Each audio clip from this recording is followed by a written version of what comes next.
नमस्कार, मैं विकास कुमार। तो चलिए हम आज 23 दिसंबर की शाम की सभी आंगनबाड़ी से संबंधित बड़ी खबरों को देख लेते हैं। आपसे अनुरोध है कि वीडियो को अंत तक देखिएगा तथा अगर ये वीडियो पसंद आए तो दूसरी सेविका सहायिका के पास में जरूर भेजिएगा। तो देखिए, पहली खबर बिहार के पश्चिमी चंपारण से निकल करके आ रही है, जहाँ पर कई सारी सेविका सहायिका पर केस दर्ज किया गया है, क्योंकि 2019 से ही वो लोग फर्जी प्रमाण पत्र बनवाकर आंगनबाड़ी की नौकरी कर रही थी। तो जैसे ही विभाग को पता चला वो उन्होंने चयन मुक्त किया था और उसके बाद में उन पर अब केस भी यानी एफआईआर भी दर्ज कर दिया है। देखिए, दे रहा है नीचे की बगहा 2 प्रखंड के विभिन्न पंचायतों में फर्जी प्रमाण पत्र पर आंगनबाड़ी सेविका पद पर नौकरी पाने वाली 13 सेविका के खिलाफ वाल्मीकिनगढ़, नौरंगिया, लौकरिया, पटखौली, ओपी व चिउटाहा थाने में प्राथमिकी दर्ज कराई गई है। आरोप है कि ये सेविकाएं फर्जी प्रमाण पत्र बनाकर नौकरी कर रही थी, जिसकी जानकारी होने के बाद विभाग ने इनको चयन मुक्त कर दिया था। आप इस खबर को यहाँ पर नीचे पूरा पढ़ सकते हैं। देखिए, 2019 से ही वो लोग बहाली उन लोगों की हुई थी। तो आप इस खबर को यहाँ पर पूरा पढ़ सकते हैं। अब हम बढ़ते हैं अगली खबरों की तरफ। देखिए, दूसरी खबर ये कि पोषण ट्रैकर में कल यानी 22 दिसंबर को ही नया अपडेट आ चुका है और उस अपडेट में 5 समस्याओं को ठीक कर दिया गया है आपके साथ में। जैसा कि पोषण ट्रैकर में आपके साथ में भी बहुत बड़ा समस्या हो रहा होगा कि जैसे ही यहाँ पर पोषण ट्रैकर का डेली ट्रैकिंग आप खोल रहे होंगे और वहाँ पर जैसे ही आप हाजिरी बनाने के लिए सोच रहे होंगे तो आंगनबाड़ी तो खुल जा रहा था, फोटो भी क्लिक हो जा रहा था, लेकिन जैसे ही आप यहाँ पर अटेंडेंस बना रहे थे तो यहाँ पर हाजिरी के रूप में 0 दिखा रहा था। तो अब इस समस्या को यहाँ पर आप लोगों को लिए दूर कर दिया गया है। साथ ही साथ में एक और आप लोग को प्रॉब्लम हो रहा होगा कि जैसे ही आप लाभार्थी का लिस्ट खोल रहे होंगे, कोई भी लाभार्थी चाहे गर्भवती हो, धात्री हो, यहाँ पर एक मैसेज आ रहा था बेनिफिशियरी डाटा नॉट फाउंड का। तो ये भी समस्या को ठीक कर दिया गया है। आपसे अनुरोध है कि आप सभी पोषण ट्रैकर को अपडेट कर लें प्ले स्टोर से जा करके। अब हम बढ़ते हैं अगली खबरों की तरफ। देखिए, अगली खबर बिहार के किशनगंज से निकल कर चयन मुक्त सेविका से संबंधित ये खबर निकल करके आ रही है, जहां पर चयन मुक्त सेविका सहायिका ने पूर्व विधायक से लगाई गुहार, मुख्यमंत्री व समाज कल्याण विभाग को लिखा पत्र। देखिए, इसमें क्या किया गया है कि जो भी वहां की चयन मुक्त सेविका सहायिका हैं, जिसमें कि 183 सेविका है और 153 सहायिका है, तो उन सभी ने मिल करके विधायक के पास में गई हैं और अपनी वहाँ पर एक लेटर को दिया है।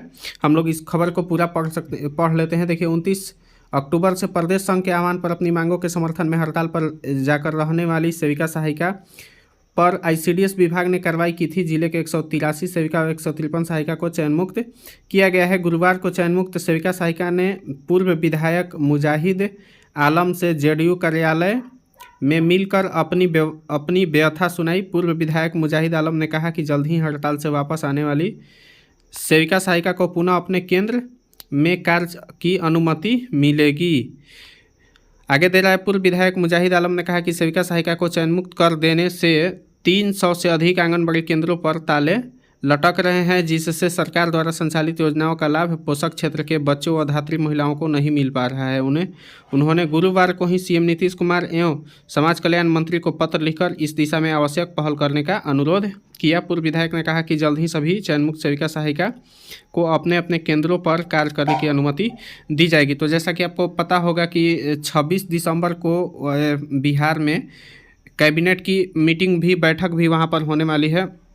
तो ऐसे में अब सारी सेविका क्या कर रही हैं कि जितनी सारी सेविका सहायिका चयन मुक्त हुई हैं वो अपने अपने क्षेत्र के विधायक से मिल रही हैं, चाहे पूर्व विधायक हो या फिर वर्तमान के विधायक हो, और सभी को वहां पर लेटर दे रही हैं ताकि उनकी चयन मुक्ति वापस हो सके। तो कहीं ना कहीं ये चयन मुक्त सेविका सहायिका ये एक अच्छा पहल कर रही हैं। आपसे भी अनुरोध है कि जो भी सेविका सहायिका हमारे इस वीडियो को देख रही हैं वो भी ऐसा काम करें ताकि 26 दिसंबर को जो भी कैबिनेट की बैठक होने वाला है, आप सभी की मांगों जितनी भी हैं उसकी जो प्रस्ताव है उस पर मुहर लग सके। अब हम बढ़ते हैं अगली खबर की तरफ। देखिए, अगली खबर पटना से निकल कर आ रही है, जहां पर आंगनबाड़ी केंद्रों पर बच्चों की संख्या को दर्शानी होगी फोटो। जैसा कि हम आपको बता दें कि पोषण ट्रैकर ऐप में अब एक नया अपडेट जैसा कि आपको आया है, वहां पर आप लोग को क्या करना है कि प्रतिदिन अब सेविका को जो भी बच्चे उपस्थित हैं उन सभी को जो मेनू है या फिर नाश्ता है, जो भी खाना है या फिर नाश्ता है, उसको देते समय पोषण ट्रैकर ऐप पर आप लोगों को फ़ोटो अपलोड करना है। आप लोगों को इस संबंध में हमने पहले भी इस खबर से अवगत करा दिया था। आप यहाँ से पूरे पेपर को पढ़ लेंगे।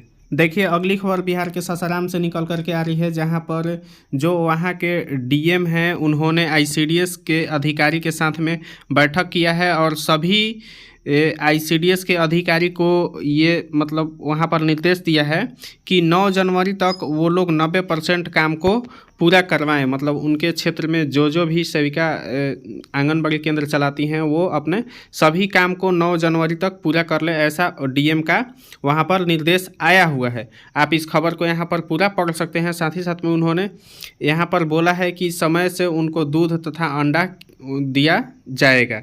आप इस पेपर को यहाँ से पूरा पढ़ सकते हैं। अब हम बढ़ते हैं अगली खबर की तरफ। ये अगली खबर भी सासाराम से ही निकल करके आ रही है, जो कि रोहतास ज़िले में है।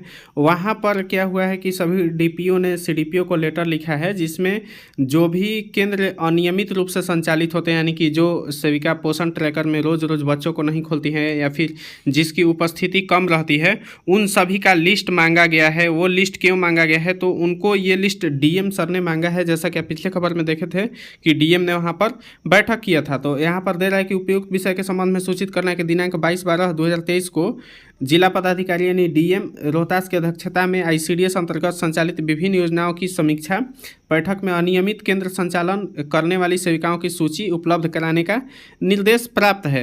ये प्रपत्र यहाँ पर फॉर्मेट दिया गया है, इसी में उन लोगों को फॉर्मेट भर करके देना है। तो आप कहीं की भी सेविका हो बिहार में, तो आप सभी लोग सावधान हो जाइए, क्योंकि अभी तुरंत ही हड़ताल टूटा हुआ है। तो ऐसे में आपके ऊपर बहुत ज़्यादा वहाँ पर निरीक्षण और जांच हो सकता है, इसी तरह से अन्य सभी जिलों में। तो आज शाम के लिए इतना ही खबर। मिलते हैं अब अगले वीडियो में, तब तक के लिए जय हिंद।